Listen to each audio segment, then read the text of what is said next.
أعوذ بالله من الشيطان الرجيم بسم الله الرحمن الرحيم ويوم يحشرهم وما يعبدون من دون الله فيقول أأنتم أضللتم عبادي هؤلاء أم هم ضلوا السبيل قالوا سبحانك ما كان ينبغي لنا أن نتخذ من دونك من أولياء ولكن متعتهم وآباءهم حتى نسوا الذكر وكانوا قوما بورا فقد كذبوكم بما تقولون فما تستطيعون صرفا ولا نصرا ومن يظلم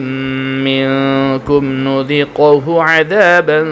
كبيرا وما أرسلنا قبلك من المرسلين إلا إنهم ليأكلون الطعام ويمشون في الأسواق وجعلنا بعضكم لبعض فتنة أتصبرون وكان ربك بصيرا۔ میرے عزیزو، پیارو، بزرگو، اللہ کے رسول پر ایمان رکھنے والے میرے دین عظیم بھائیو، یہ 4 آیتیں جن کی تلاوت ابھی آپ حضرات کے سامنے کی گئی سورہ فرقان کی آیت نمبر 17، 18، 19 اور 20 ہے۔ اس سے پہلے جو ہے 7 آیتیں اس رکوع کی، یعنی دوسرے رکوع کی گزشتہ کل آپ لوگوں کے سامنے پڑھی گئی تھی۔ اس کی تفسیر خلاصہ نچوڑ بھی آپ لوگوں کے سامنے رکھا تھا۔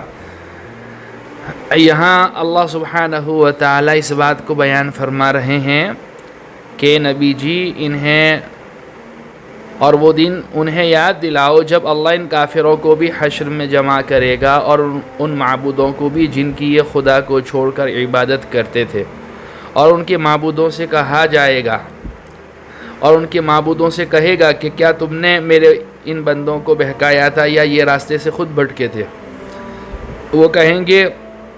کہ آپ کی ذات تو ہر عیب سے پاک ہے، ہماری مجال نہیں تھی کہ ہم آپ کو چھوڑ کر دوسرے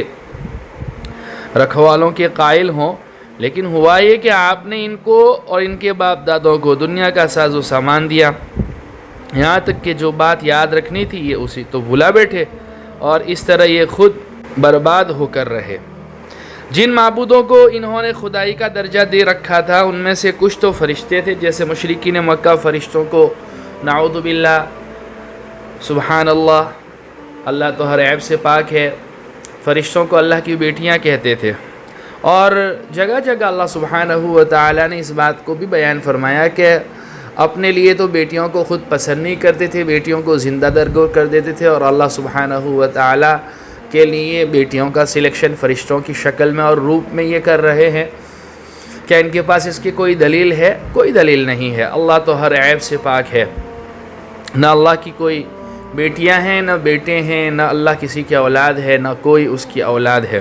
اور کچھ لوگوں نے کچھ انبیاء یا بزرگوں کو خدا بنا رکھا تھا، جیسے یہود عزیر علیہ السلام کو اللہ کا بیٹا کہتے تھے، اور عیسائی لوگ عیسیٰ علیہ السلام کو، عیسیٰ ابن مریم علیہ السلام کو جو ہے اب خدا کا بیٹا مانتے ہیں۔ ان کی طرف سے تو یہ جواب ظاہر ہے، لیکن جو لوگ بتوں کو پوجتے تھے ان کے بارے میں یہ سوال ہو سکتا ہے کہ وہ تو پتھر تھے اور ان میں بولنے کی صلاحیت کہاں تھی؟ جو جیسے یہاں کے جو غیر مسلم لوگ ہیں جو آئیڈیل پرستی میں بیلیف کرتے ہیں اور مورتی پوجا اور بت پرستی میں، اور کئی ہزار لاکھوں کی تعداد میں ان کے دیوی دیوتائیں ہیں اور ان کی جو پرستش کی جاتی ہے، تو وہ تو بے جان ہیں، ان میں تو کوئی جان ہی نہیں ہے، ان میں بولنے کی صلاحیت کہاں تھی؟ اس کا جواب یہ ہے کہ یہاں صرف ان مشرکین کا ذکر ہے جو انسانوں یا فرشتوں کو خدا بنائے بیٹھے تھے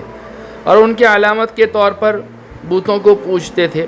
اور یہ بھی ممکن ہے کہ اس موقع پر اللہ تعالیٰ ان پتھروں میں بھی بولنے کی صلاحیت پیدا فرما دے، اس لیے کہ اللہ سبحانہ و تعالیٰ ہی کی تو ذات ہے جس نے زبان میں بولنے کی صلاحیت رکھی، ورنہ زبان بھی تو باقی دوسرے گوشت کے لوتھروں کی طرح جو ہے، جیسے باڈی میں گوشت ہے تو زبان بھی تو انجام کار جو ہے گوشت کا ایک لوتھرا ہے، لیکن اللہ سبحانہ و تعالیٰ اس کو اس میں بولنے کی صلاحیت پیدا فرمائی۔ کل میدان محشر میں جب اللہ کی یہاں دربار قائم ہوگا تو اس وقت اللہ سبحانہ و تعالیٰ جو ہے اس کو تو تالا لگا دیں گے، اور باقی دوسرے بدن کے اعضاء بولیں گے، اور وہ کہیں گے بھی کہ ہمیں اس اللہ نے بولنے کی گویائی کی طاقت اور قوت دی جس نے ہر چیز کو پہلی مرتبہ پیدا کیا، وہی دوبارہ بھی پیدا کرے گا۔ تو اللہ سبحانہ و تعالیٰ اسباب کے محتاج نہیں ہے، اسباب یہ ہمارے لیے ہے۔ اللہ سبحانہ و تعالیٰ تو مسبب الاسباب ہے، خالق الاسباب ہے، اور یہ سب رولز ریگولیشن اللہ سبحانہ و تعالیٰ کے لیے لاگو نہیں ہوتے ہیں، یہ تو ہمارے لیے لاگو ہوتے ہیں کہ ہمیں اسباب اختیار کرنے پڑیں گے تب ہمیں نتیجہ ملے گا، عددین جو ہے نتیجہ مل نہیں سکتا ہے۔ لیکن اللہ سبحانہ و تعالیٰ دیکھو، چھری کے اندر کاٹنے کی صلاحیت ہے، ابراہیم علیہ السلام نے چلائی، اسباب اختیار کیا لیکن نہیں چل سکی، اللہ سبحانہ و تعالیٰ نے آرڈر دیا اس کو، آگ ابراہیم علیہ السلام کو نہیں جلا سکی، اللہ نے آرڈر دیا اس کو۔ موسیٰ علیہ السلام کو سمندر کے اسی پانی نے راستہ بھی دیا اور صحیح سالم نکال بھی دیا اللہ کے آرڈر پر، وہی سمندر ہے، وہی پانی ہے، اور اسی راستے سے پیچھے سے فرعون اور اس کا لشکر آ رہا ہے، بیچ سمندر میں جو ہے پانی آپس میں مل گیا اللہ کے آرڈر سے، اللہ کے حکم سے۔ تو اللہ سبحانہ و تعالی جو ہے ہو سکتا ہے کہ ان پتھروں میں بھی بولنے کی صلاحیت پیدا فرما دے اور وہ خود کہہ دے۔ وَيَوْمَ يَحْشُرُهُمْ وَمَا يَعْبُدُونَ مِن دُونِ اللَّهِ فَيَقُولُ أَأَنْتُمْ أَضْلَلْتُمْ عِبَادِي هَؤُلَاءِ أَمْ هُمْ ضَلُّوا السَّبِيلَ قالوا سبحانك ما كان ينبغي لنا أن نتخذ من دونك من أولياء ولكن متعتهم وآباءهم حتى نسوا الذكر وكانوا قوما بورا۔ اور وہ دن انہیں یاد دلاؤ جب اللہ ان کافروں کو بھی حشر میں جمع کرے گا، اور ان معبودوں کو بھی جن کی خدا کو چھوڑ کر عبادت کرتے تھے، اور ان کے معبودوں سے کہے گا کہ کیا تم نے میرے ان بندوں کو بہکایا تھا یا یہ راستے سے خود بھٹکے تھے؟ وہ کہیں گے کہ آپ کی ذات تو ہر عیب سے پاک ہے، ہماری مجال نہیں تھی کہ ہم آپ کو چھوڑ کر دوسرے رکھوالوں کے قائل ہوں، لیکن ہوا یہ کہ آپ نے ان کو اور ان کے باپ دادوں کو دنیا کا ساز و سامان دیا، یہاں تک کہ جو بات یاد رکھنی تھی اسے تو بھلا بیٹھے، اور اس طرح یہ خود برباد ہو کر رہے۔ فَقَدْ كَذَّبُوكُمْ بِمَا تَقُولُونَ فَمَا تَسْتَطِيعُونَ صَرْفًا وَلَا نَصْرًا وَمَنْ يَظْلِمْ مِنْكُمْ نُذِقْهُ عَذَابًا كَبِيرًا۔ لو اے کافرو، انہوں نے تو تمہاری وہ ساری باتیں جھٹلا دیں جو تم کہا کرتے ہو، اب نہ عذاب کو ٹالنا تمہارے بس میں ہے، نہ کوئی مدد حاصل کرنا، اور تم میں سے جو کوئی ظلم کا مرتکب ہے ہم اسے بڑے بھاری عذاب کا مزہ چکھائیں گے۔ وَمَا أَرْسَلْنَا قَبْلَكَ مِنَ الْمُرْسَلِينَ إِلَّا إِنَّهُمْ لَيَأْكُلُونَ الطَّعَامَ وَيَمْشُونَ فِي الْأَسْوَاقِ وَجَعَلْنَا بَعْضَكُمْ لِبَعْضٍ فِتْنَةً أَتَصْبِرُونَ وَكَانَ رَبُّكَ بَصِيرًا۔ اور اے پیغمبر صلی اللہ علیہ وسلم، ہم نے تم سے پہلے جتنے پیغمبر بھیجے وہ سب ایسے تھے کہ کھانا بھی کھاتے تھے اور بازاروں میں بھی چلتے پھرتے تھے، اور ہم نے تم لوگوں کو ایک دوسرے کی آزمائش کا ذریعہ بنایا ہے۔ بتاؤ کیا صبر کرو گے؟ اور تمہارا پروردگار ہر بات دیکھ رہا ہے۔ کفار کے اعتراضات کا جواب دینے کے بعد درمیان میں اب اللہ تعالیٰ مسلمانوں سے جو ہے خطاب فرما رہے ہیں کہ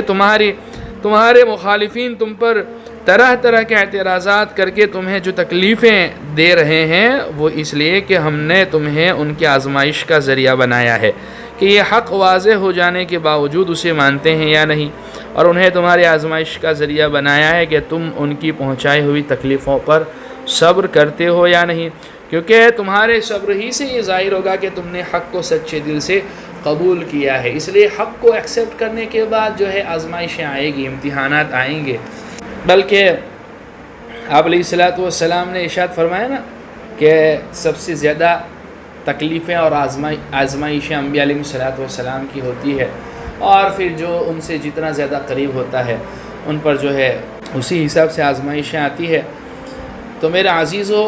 ہمیں حق پر جمے رہنا ہے، ڈٹے رہنا ہے، اور اللہ سے دعا بھی کرنی ہے، اور جو ہے ڈگمگانا نہیں ہے۔ حالات کتنے بھی خطرناک